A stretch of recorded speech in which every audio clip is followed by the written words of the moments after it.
এই মাদ্রাসাকে পুনর্জীবিত করার জন্য পাগড়ি আছে, পাঞ্জাবি আছে, লম্বা নামাজ পড়ে না। এই মাদ্রাসার অবস্থা হয়েছে,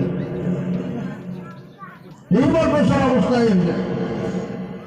এই জন্য এই মাদ্রাসাকে জিন্দা কর। যে সমস্ত বুজুর্গ এই মাদ্রাসার খুঁটি কেটে দিচ্ছে, ওনাদের কি আশা ছিল যে আমরা মারা যাব, এই মাদ্রাসাগুলো চলবে, সব আল্লাহ আজাদ থেকে আমরা বাঁচি থাকবো। আমরা পাবলিক 1 টাকা 2 টাকা 100 200 করে ধান দেয় কেন দেয়?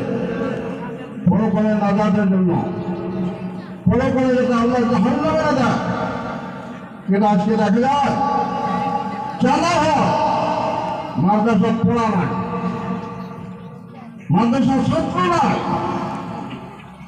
মানে আপনাদের কাছে অনুরোধ করলাম, আমরা সিনিয়র মানুষ হিসেবে, সিনিয়র আলেম হিসেবে, মুরব্বী হিসেবে এই জায়গা পার্শ্ববর্তী মাদ্রাসা রাজনীতি মেহরবানি আছে, পার্শ্ববর্তী মেহরবানি ফরমানি আছে।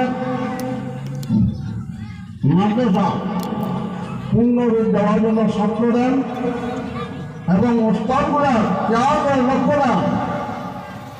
ওস্তাদ খালি কালেকশন করবে না, পড়া পারবে, এটা লক্ষ্য দেওয়ার কথা। আমরা ছাত্র দেওয়ার জন্য রাজ দিয়েছি, ছাত্র যেন মাদ্রাসার পূর্ণ পর্যায়ে উন্নতি আমলগুলো হয়। কথাটা অনেকের ভালো লাগবে, অনেকগুলো বেয়া লাগবে। টিচার মিটার আসলে মানুষ ঠিক হয় না, টিচার মিটার আসলে মানুষ ঠিক হয় না।